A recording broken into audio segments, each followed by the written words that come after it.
All right, I am very excited to be introducing José Olivarez, who is the son of Mexican immigrants and the author of 2 collections of poems, including most recently, Promises of Gold, which was a 2023 National Book Award nominee. His debut book of poems, Citizen Illegal, was a finalist for the Stein Book Award and a winner of the 2018 Chicago Review of Books Poetry Prize. He co-edited the poetry anthology, The BreakBeat Poets, Volume 4, LatiNEXT. And alongside Antonio Salazar, he published the hybrid book, Por Siempre, in 2023. Jose received a 2025 Individual Artist Fellowship Award from the Jersey State Council on the Arts. Jose starts with an author's note in this book, which is really unusual if you don't read a lot of poetry. It's sort of taboo. You're not supposed to explain anything. But he does, and I found his doing this indicative of his poetry, which is open-hearted and really wanting to communicate. I think so many people think of poetry as difficult, as withholding, kind of up in that ivory tower. And Jose's work tears those walls down and invites not only understanding, but a form of connection.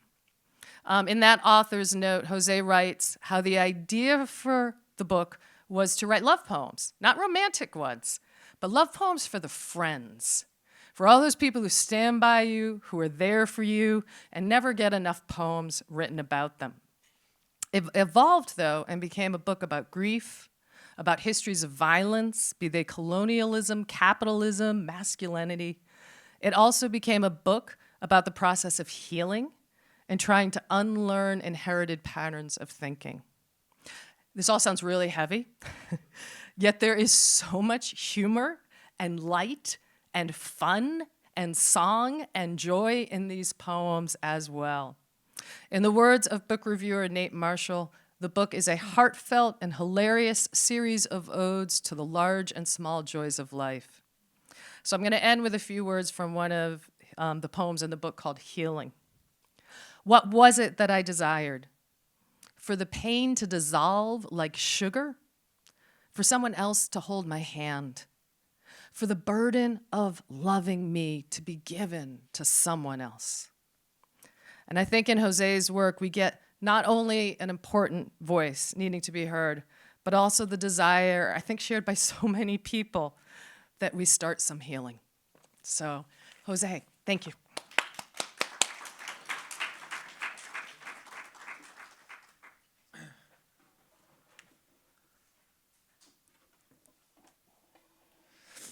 Thank you all so much for being here. My name is José Guadalupe Olivarez.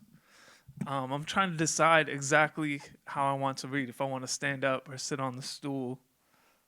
Let's see. Maybe I'll try to sit on the stool to begin with. This makes me feel a little bit like an acoustic guitar player. You know what I mean? Like I'm in a coffee shop. Cool. So my name is José Guadalupe Olivarez. Thank you all for being here. Raise your hand if this is your first time going to a poetry reading. Who is new to this? All right. Basically the whole room. Cool. Welcome. Bienvenidos. What you need to know is that contrary to what some of you may have been taught, it is okay to make noise during this particular poetry reading. You do not need to be silent. So after poems, you can clap, you can snap your fingers, you can stomp your feet. Whatever you are called to do is okay. There will be no test after this. You don't need to be worried about graded. Just let yourself kind of be here. I hope that you enjoy yourself. I'm planning on enjoying myself. I really love poems and poetry and reading. So yeah, relax. It's all good, I promise. I'm going to start by reading this poem. This poem is called Mexican American Disambiguation. It's after the poet Idris Goodwin. My parents are Mexican, who are not to be confused with Mexican Americans or Chicanos. I am a Chicano from Chicago, which means I am a Mexican American with a fancy college degree and a few tattoos. My parents are Mexican, who are not to be confused with Mexicans still living in Mexico. Those Mexicans call themselves Mexicanos. White folks at parties call them pobrecitos. American colleges call them international students and diverse. My mom was white in Mexico, and my dad was mestizo, and after they crossed the border, they became diverse and minorities and ethnic and exotic. But my parents call themselves Mexicanos, who again should not be confused for Mexicanos living in Mexico. Those Mexicanos might call my family gringos, which is the word my family calls white folks, and white folks call my parents interracial. Colleges say, put them on a brochure. My parents say, ¿Qué significa esa palabra? I point out that all the men in my family marry lighter-skinned women. That's the Chicano in me, which means it's the fancy college degrees in me, which is also diverse of me. Everything in me is diverse, even when I eat American foods like hamburgers, which, to clarify, are American when a white person eats them and diverse when my family eats them. So much of America can be understood like this. My parents were undocumented when they came to this country. And by undocumented, I mean sin papeles. And by sin papeles, I mean royally fucked, which should not be confused with the American dream, though the two are cousins. Colleges are not looking for undocumented diversity. My dad became a citizen, which should not be confused with keys to the house. We were safe from deportation, which should not be confused with walking the plank, though they're cousins. I call that sociology, but that's just the Chicano in me who should not be confused with the diversity in me, or the Mexicano in me who is constantly fighting with the upwardly mobile in me, who is good friends with the Mexican American in me, who the colleges love, but only on brochures, who the government calls non-white Hispanic or white Hispanic, who my parents call mijo even when I don't come home so much.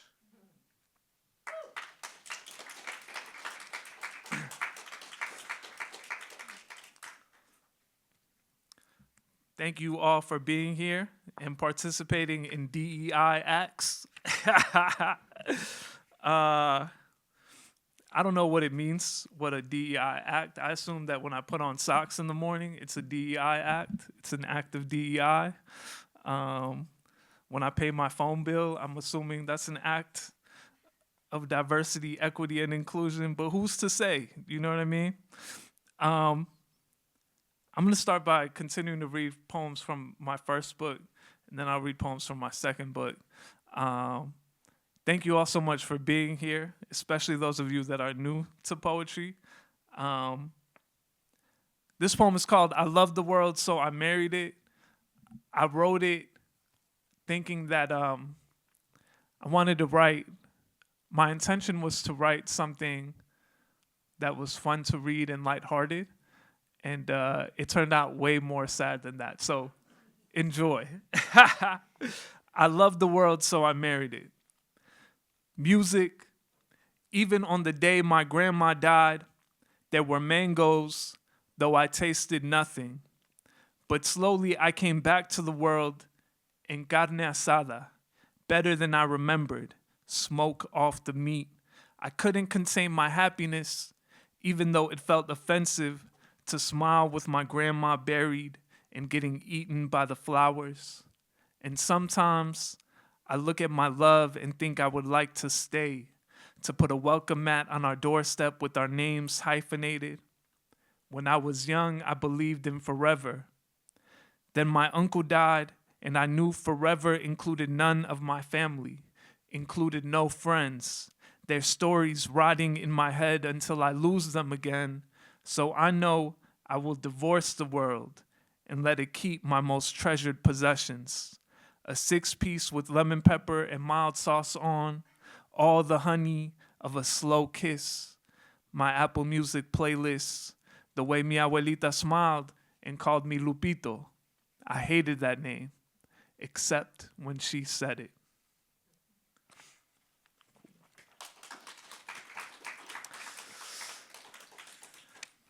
Told you, way more sad than I intended. This is a poem I wrote for my dad. My dad is what I would call like an old school Mexican dad, which the more that I travel turns out just to be like an old school dad. You know what I mean? Like he doesn't particularly like talking about his emotions, and I make my living by talking about my emotions. So there's like a very clear disconnect sometimes between the two of us. So this is a poem kind of imagining what it would be like if we had a more kind of emotionally communicative relationship.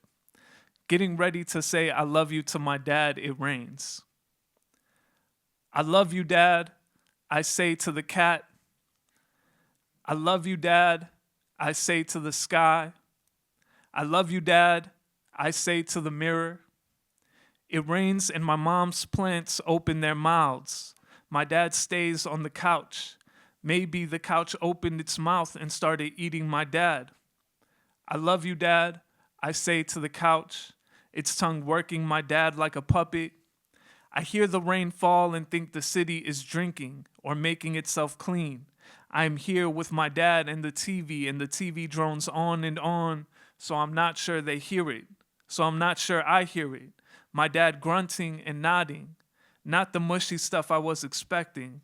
Neither of us cry, no hug or a kiss, just a grunt and a nod. I love you, Dad, I say to my dad.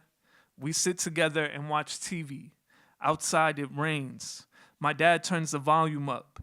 The city is drunk. The city is singing badly in the shower. I killed the plant once because I gave it too much water. Lord, I worry that love is violence. My dad is silent and our relationship is not new or clean. I killed the plant once because I didn't give it enough water. My dad and I watch TV on a rainy day. We rinse our mouths with this water.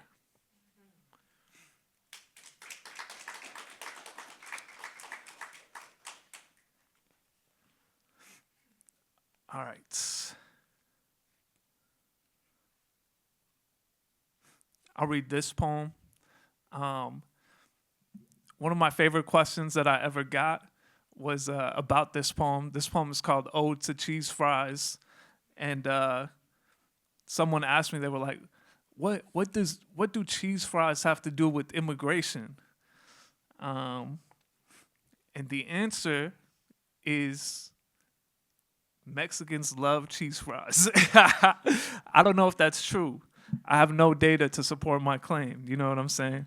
But this particular Mexican loves cheese fries. So I wrote the poem and I put it in the book. Ode to Cheese Fries. Golden goo of artificial delicious, what probably lines my stomach with sunlight grease for weeks after eating the yellow so yellow it could only be manufactured. So what if it's fake? As much cheese content as Apple Jolly Ranchers.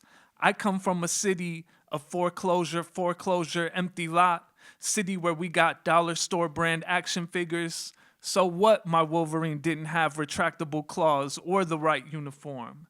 So my joy at Panos, my favorite fried everything spot. The cashier's voice, a box of Newports filtered through throat. I didn't know I would miss this home where the patties come from freezers and maybe not ever from cows or even animals. I live in a city that brags about its organic, fair trade, quinoa-fed beef. Of course, I miss the 90s pop playing in the restaurant. The Backstreet Boys live in Cal City where the band never breaks up. The song plays on repeat as the cashier takes my order. Say it with me. Cheese fries, please. Give me everything artificial, including cardboard fries, the bread fresh out of some Walmart cloning experiment. Throw in a cold pop. I want a joy so fake, it stains my insides and never fades away.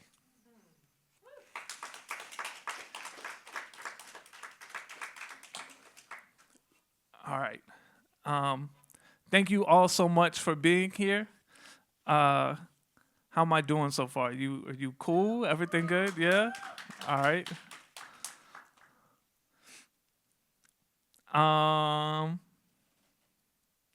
All right. This next poem requires some crowd participation. So we'll see how you do. When I raise my hand like this, I need you to say, hey. Is that cool? All right, let's try it. All right, all right, perfect. This poem is called Tradition. The stories say Mexicans grew out of the dirt, same as the corn stalks. Of course, we weren't Mexicans back then. Whatever we were was lost. No, not lost. Submerged under empire. Died by blood and gunpowder. Believe what you want. Maybe we grew out of dirt. Maybe agave is our sibling. Maybe mountains our mother. The oldest tradition I know is watching my dad bet money on Mexican boxers. No matter the odds, I don't know about y'all, but I'm the child of loss and the inheritor of losing. I'm not complaining though. I know the tradition. I bet everything I have on my people, and I dare the universe to beat us. Okay, all right.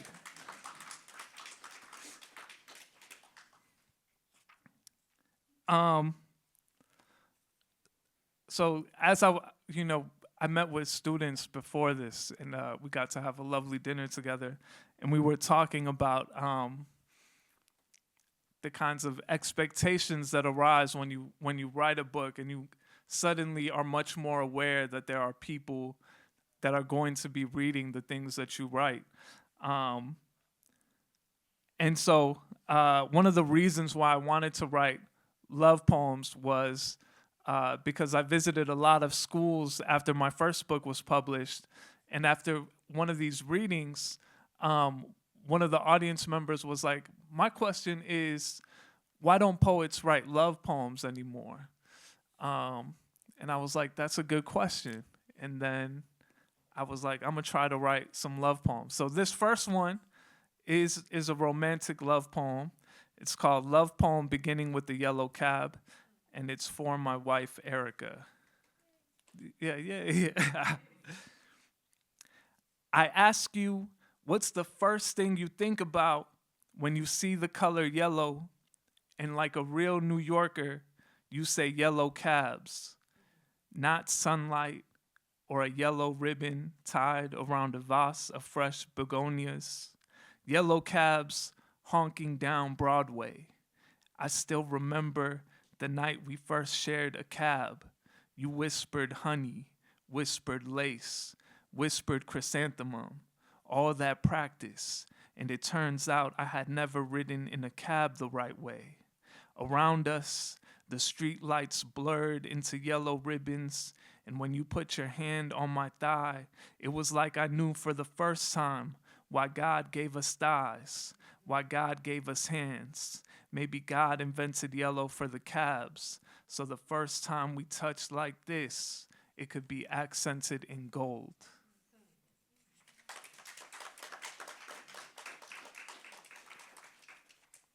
Let's see.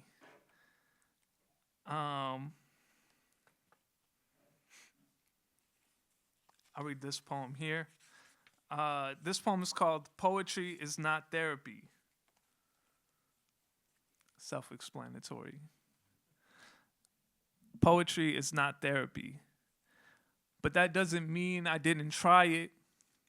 God knows in those moments when it felt like my gut was being wrung like a wet rag, I wrote bad poem after bad poem.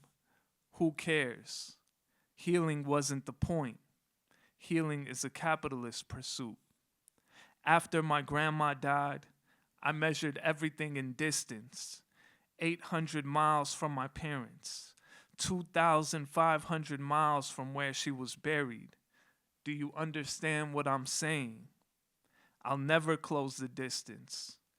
I wanted the hurting to stop, to write a poem I could hand to all my friends asking me how I was doing.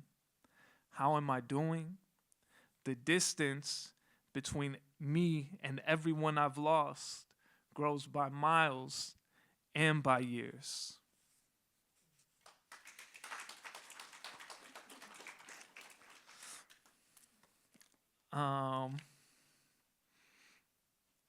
Let's see.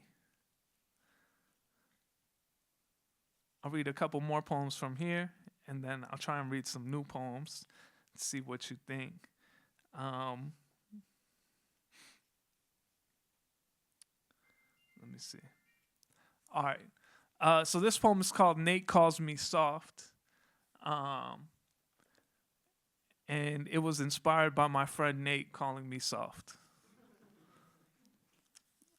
There's a bunch of names in this poem. These are just names of my friends. That's really all you need to know. Nate calls me soft.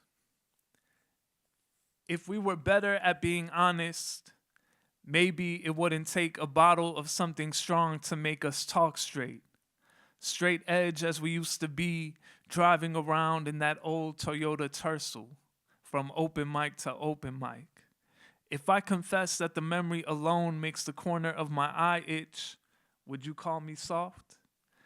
Nate says yes. B says duh. Adam says you were the softest. My therapist says, let's talk about your parents. My brothers say, if all you're gonna do is talk, then pass the blunt. Mexican Jesus says nothing. Mercury is in reggaeton. Do the stars only talk to women? Tonight the stars are hidden by the brash lights of the city, and I want to say my friends can see my softness through all the jokes I crack, but maybe I don't need the stars to be tender. Maybe the next time I see you, I'll slap away the dap, pull you in close, and tell you under the ordinary streetlights how much I love you and that you still ain't shit. Thank you.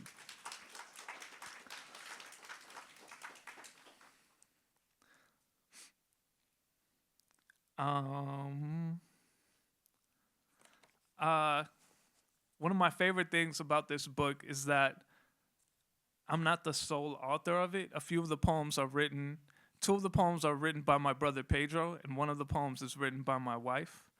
So I'm going to read one of the poems that my brother wrote for the book. This is called Related, The Sky is Dope. And I want to offer it because, sometimes I'm asked, like, what do you think the purpose of poetry is? And I think I didn't fully understand it until I saw my brother get into reading poetry, and he has no pretense of wanting to become a writer of poetry, but even the practice of reading poetry has changed the way he looks at the world. Like, it's made him pause a little bit longer. And I think that that's worthwhile. I think we live in a moment that asks us to move faster all the time, right? We have our phones with us, so we're constantly at the beck and call of our employer or our classes or whatever. And so I think it's worthwhile to remember that we don't have to move faster, that actually maybe we were meant to move a little slower. So this is my brother's poem. It's called Related, The Sky is Dope, by Pedro Olivarez via text message to me. What you been on? I've been trying to read more poems. Poetry is dope. I think about things differently now. Like this morning, the clouds didn't clear up on my drive to work. The sky broke open. And yesterday, the sun didn't go down. The sky drank the last bit of light the day had to offer. Related, the sky is dope. That's my brother's poem. I love both the opening line to that, what you been on, is a fantastic opening line. And also the closer, Related, the sky is dope, also a great closing line. And I really do believe poetry is everywhere. All right, I'll read one more from here and then a couple new poems, and then we'll see where we're at. Thank you again for being here with me. This poem is called Poem Where No One Is Deported. As I was telling the students earlier, I don't always have a type of clear intention when I'm sitting down to write. Only because the parts of the kinds of like emotional realities that I'm trying to tap into when I write are unknowable to me 100% of the time, right? There's like a magic involved. But I wanted to write this one because it was like after a wave. I remember when I wrote it, there were constantly stories, both well-meaning and otherwise, intended to kind of put fear into undocumented people, and to make us feel weak and powerless. And so I wanted to offer up a poem about how we hold each other up and how we protect each other. And so that's what this poem is. Poem where no one is deported. Now, I like to imagine La Migra running into the sock factory where my mom and her friends worked. It was all women who worked there. Women who braided each other's hair during breaks. Women who wore rosaries and never had a hair out of place. Women who were ready for cameras or for God, who ended all their sentences with, si Dios quiere, as in, the day before the immigration raid, when the rumor of a raid was passed around like bread, and the women made plans, si Dios quiere. So when the immigration officers arrived, they found boxes of socks and all the women absent, safe at home. Those officers thought no one was working. They were wrong. The women would say it was God working, and it was God. But the God my mom taught us to fear was vengeful. He might have wet his thumb and wiped La Migra out of this world like a smudge on a mirror.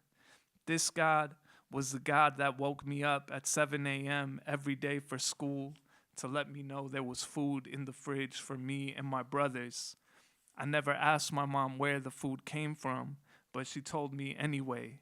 Gracias a Dios. Gracias al Dios de la comida. Gracias al Dios de las mujeres. Gracias al Dios del chisme, who heard all La Migra's plans and whispered them into the right ears to keep our families safe.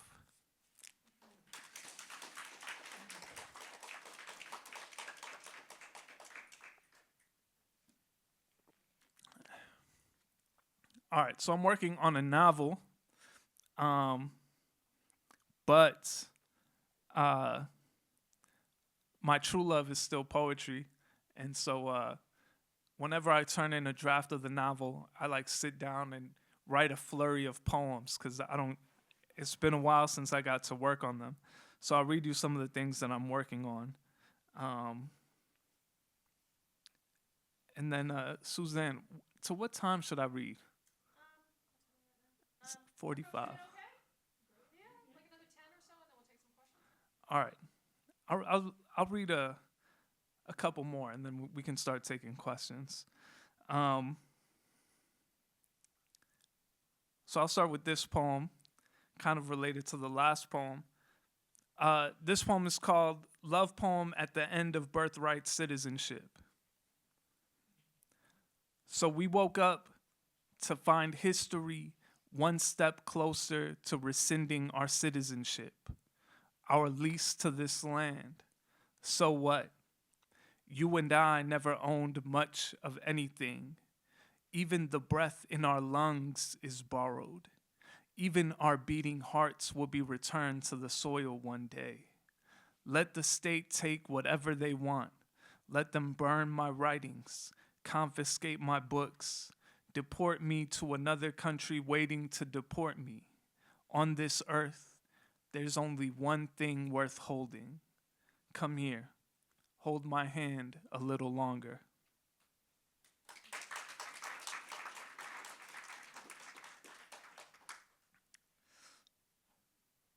All right, this poem is called Paper Plates. It's inspired by the rapper 2 Chainz. It starts with an epigraph from 2 Chainz, who says, I came from canned goods. I came from paper plates. Paper plates.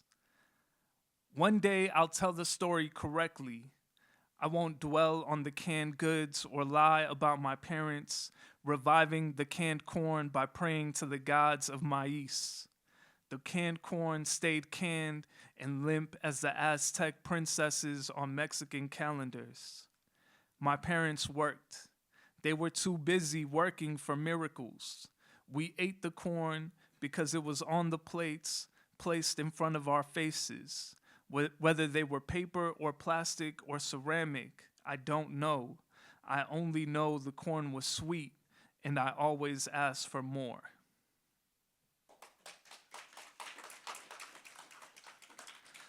All right, and this will be the last poem. I've gotten really into professional wrestling. And so I started writing these poems that are in the form of promos. And so promos are like when wrestlers are like talking to each other, right? Wrestling is as much about like talking to each other as it is about actually fighting. My wife makes fun of me all the time because she's like, are they ever gonna fight? And the answer is often no. They're just gonna like stand against each other and talk very passionately. So I love wrestling, and I started writing these poems kind of in the voice of promos.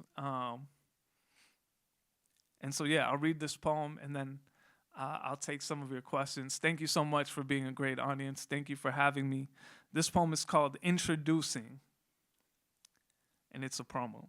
Introducing the least awarded, most rawest, not to mention baldest, poet representing hate, haters, and all their allies. From Calumet City, but Chicago claims him. From Mexican parents, but Mexico doesn't claim him. De allá y de aquí, and from everywhere in between. Internationally unknown, locally renowned, undisputed, defending, poet laureate of hookah spots, and everybody that says, I don't get poetry, but that dude writes good poems. Thank you. All right, so if you have questions, please raise your hand, and Professor Parker will bring you a microphone. No, I was just wondering if you can read us any poems that you have written in Spanish. That's a good question. So my book, Promises of Gold, is translated into Spanish, Promesas de Oro. But my Spanish is very limited because I never studied in Spanish. It's usually the language. It's just the language that I use for my family and friends. So I don't really have super refined control of the Spanish language. So I haven't written many poems in Spanish.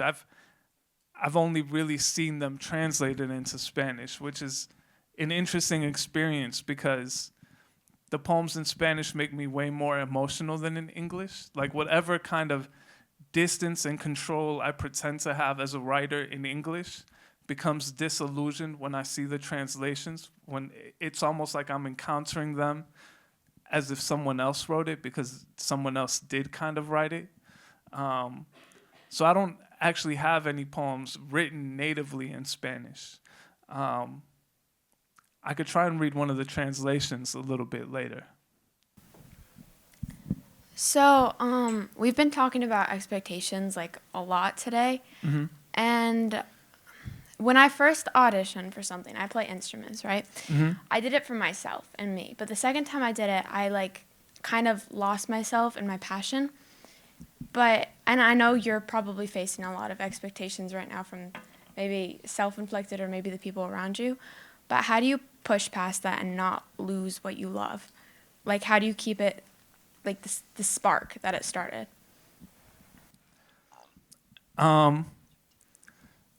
That's a great question. I don't know. You can't ever protect that kind of moment when it is super innocent and it's just you doing it for the passion.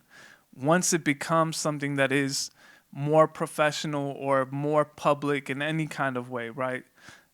The relationship to the craft changes, and I don't know that it'd be wise to pretend that it didn't change. I think what has to change often, and this is for me, right? Like, I have to find ways to become more comfortable with that part of the relationship.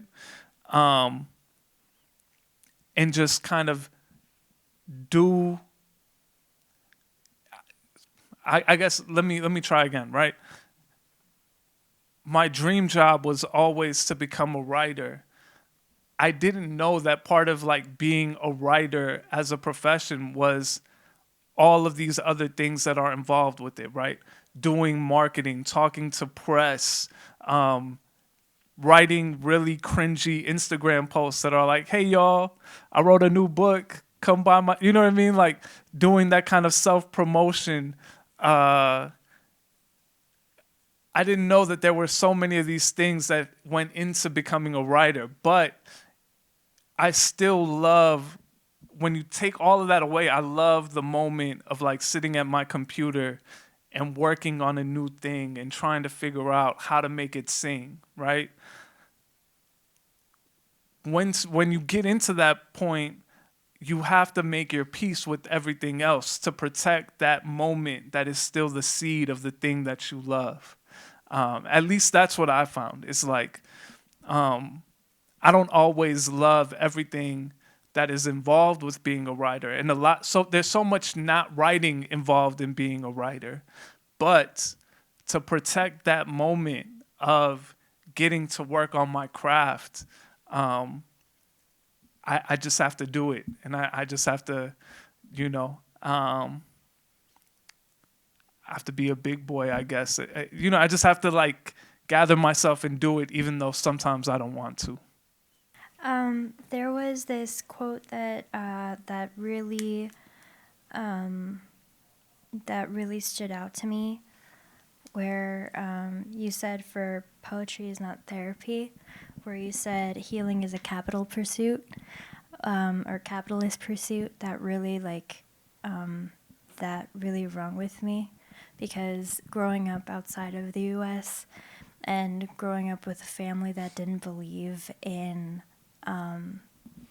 therapy because of the generational trauma and because of the preconception of admitting that something is wrong is weakness, and that to be strong is to live in denial, and oh, if you want to go to therapy, then you're like a Westerner or something. It really hit close to home, and it was a beautiful quote. And yeah, I just wanted to point it out. Sorry, it wasn't really a question. Yeah, no, it's okay. Thank you for bringing up that quote. What I was thinking about was even healing gets marketed and packaged for capitalism. So you're not supposed to heal for your own well-being. You're supposed to experience healing so you can get back to work and become more quote unquote productive, right? So you can send more emails, so you can do whatever the thing is that you do. And so even something as pure as healing gets so much of wellness is actually about trying to sell us something, right? And so I was really thinking just about how capitalism distorts our relationship to everything.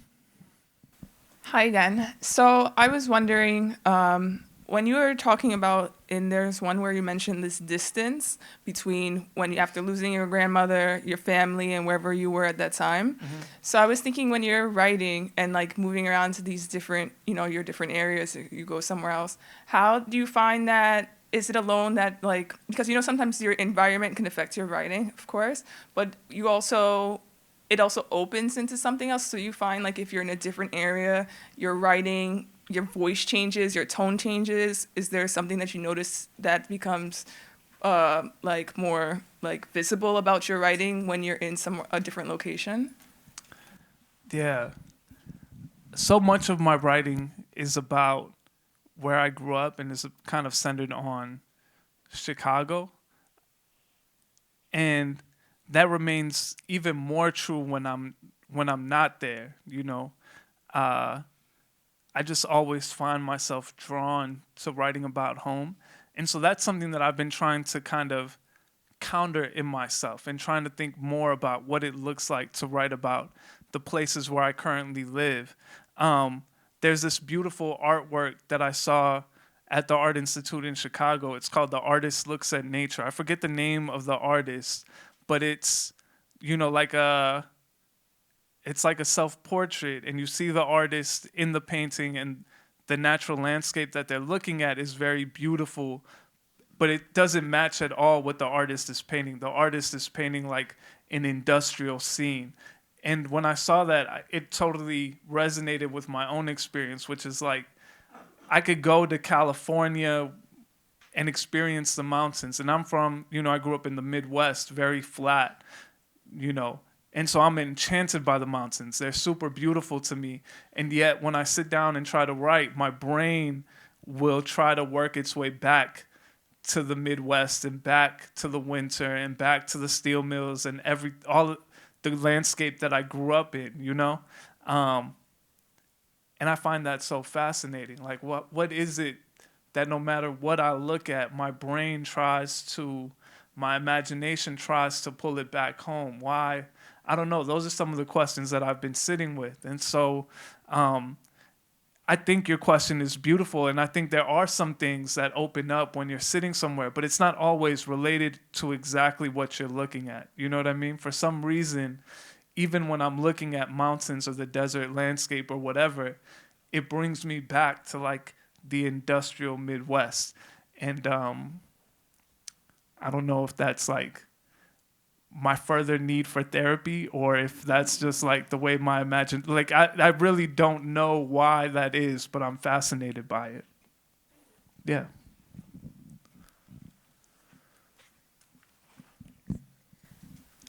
My question was, are there any poets or authors that really inspired a lot of your work, or is a lot of your work just inspired from basically your life growing up? Yeah. I mean, there were so many poets that were important to my making both these books. The two biggest influences on my writing, I think, are Aracelis Girmay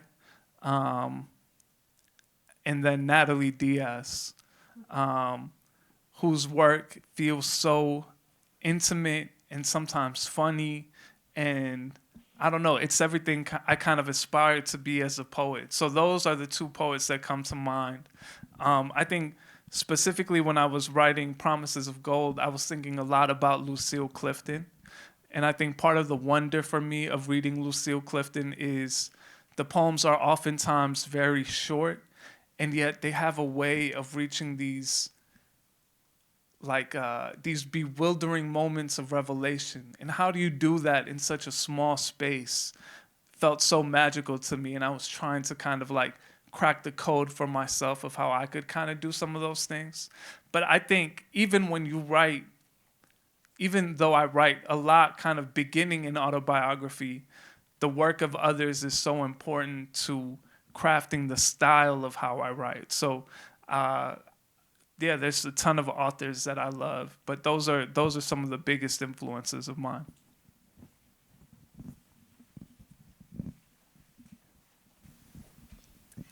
So as a first-generation American from Mexico as well, I understand how it feels to be disconnected, you know, from the culture and the language, but wanting so desperately to be connected to it. And we've talked a little bit about that disconnect today, and maybe, you know, not being accepted in Mexico or not feeling like, you know, a real Mexican, even though that's your home and that's what you call home, and, you know, wanting to experience that culture and language that you missed out on because we came here. Have you ever written about that? Do you want to write about that experience? I think for me, what I found is, you know, I don't think of Mexico as home for me. I think that's, you know, what my parents would call home. But for me, what I've learned to kind of see and feel as more home is the kinds of in-between spaces, right? So I used to think that it was like a real weakness or sickness that I sometimes felt neither American and neither Mexicano or whatever.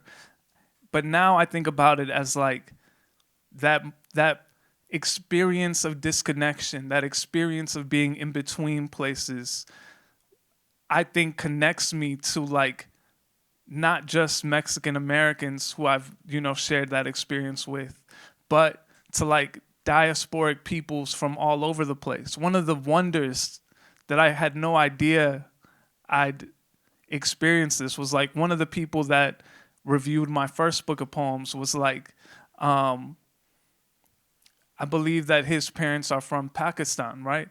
But to him, there was such a clear resonance with the poems that I was writing. And he grew up in Seattle, right? So not even in the Midwest. But there was such a clear resonance in like our kind of immigrant kid experiences that like we became homies after that. And so for me, it's like embracing that in-between space, that third space, realizing that like, just like the United States is not a perfect country, Mexico is not a perfect country, and instead trying to like create community amongst diasporic people who likewise might not have a home to kind of go back to. For me, that has been the kind of space and community that I try and write towards. I was just gonna ask one question about like your connection with your dad. Like you were speaking about that within your poems and all that. I just wanted to like make sure I got what you were saying and like make like sort of elaborate on that. I guess the connection with your dad and you're like how he's so hard feelings or something like that. Yeah. What is your question exactly? How I just want to know more about the deeper connection with your dad. You were saying that how he's also not so connected with you, but you also just kind of don't really hug or don't really love as way how it's supposed to be, but just I guess I just wanted you to elaborate on that. Yeah. Yeah. I mean, the way I think about it is like my dad's way of expressing himself is way different than mine. I think the way my dad expresses his love for our family is by providing, right? By making sure that there's food on the plate, by making sure that we had clothes to wear, all these things. And I'm really grateful and appreciative for that. At the same time, like all the kind of material providing in the world isn't gonna make up for, like I'll give you an example, right? Like, when I graduated from college, my dad didn't tell me he was proud of me, right? And so that's not, ideally, I would love to have him just use his words to tell me how he feels, And so I think that's where the disconnect is, right? Like, that's not something that he's used to. That's not the kind of practice that he grew up with. My dad's dad, mi abuelo, was also hard-headed and not really much of a talker. You know what I mean? Especially with my dad. Like one of the reasons my dad migrated to the United States was not just because of like economic conditions and violence in Mexico, but was because he had a bad relationship with his dad. You know what I mean? Which, was curious to me because when I visited Mexico, my grandfather was like very talkative to me. And so it's something about the father-son relationship in particular where the block is for some reason. Because mi abuelo would tell me stories about my dad all day. You know what I mean? And it was very clear that he loved him. But when those two sat together, it was silence. They could not use their words to each other. And so that's that kind of blockage becomes the starting point for a lot of my poems. That moment of silence then becomes like a field that I can imagine in. How do you know when a piece of your writing is done and ready to be out in the world? Because as a writer, I'm writing a screenplay, writing a book, writing poems. I'm in Professor Parker's poetry class. I never feel done with anything. How do I know when it's the last draft and it's no more editing it? Yeah. I mean, one of the beauties of writing is that it doesn't ever have to be done. You could always rewrite and rewrite and rewrite. I think it's not necessarily about knowing a piece is done so much as it's getting to a place where you understand your vision as an artist and feel confident putting it out there and saying, I'm okay with this being in the world the way it is right now. For me, what I'm thinking about when I'm reading, when I'm revising a poem, when I'm trying to see if it's done, is like, does it surprise me? Does it offer me moments that feel insightful, that feel impactful, that feel emotional? Does the language feel sharp? Is it long? Is it like long enough for what I want it to be? Is it sharp enough? All of these little, but by this point, I've had so much experience reading my poems at open mics. I've had so much experience reading and writing now for over 20 years that I have an experience that I can kind of tell more or less when a poem is in good shape. And so it becomes, I think the longer you get into it, the more intuitive the process becomes. And so the process really, I guess I would say, is about developing your sense of intuition. And how you do that is by continuing to read, right? The more you read, the more you develop your sense of taste in the world, the more you can see that your writing is or is not quite at the level that you want it to be at, right? And so I think it's directly related to like reading more. And the more you read, the more you can see like, yes, I could read this poem after Natalie Diaz reads and feel somewhat confident that like I'm gonna feel good after it, right? I don't know. That's maybe the way that I think about it. Thank you all so much for being here. This poem is called Arrepentimiento o mi papá menciona el amor. Mi papá nunca dijo la palabra arrepentimiento, pero colgaba de su labio como un cigarrillo. Me acuerdo de esa noche en México. Mi papá en casa con un poco de dinero, el barco de los sueños de la diáspora. En otra vida, él pudo haber coqueteado con todo el bar. En esta vida, él estaba en casa antes de la medianoche. Mi hermanito enfermo durante las vacaciones. Ser padre significa que te manden en el trabajo y te manden en la casa. Es muy fácil fantasear con el amor cuando es un corro de besos. ¿Qué pasa cuando el amor es un pañal sucio y una nariz con mocos? Mi papá rara vez decía la palabra amor, pero siempre regresaba del bar. Thank you. All right, thank you so much for having me. I'll be in the back signing books.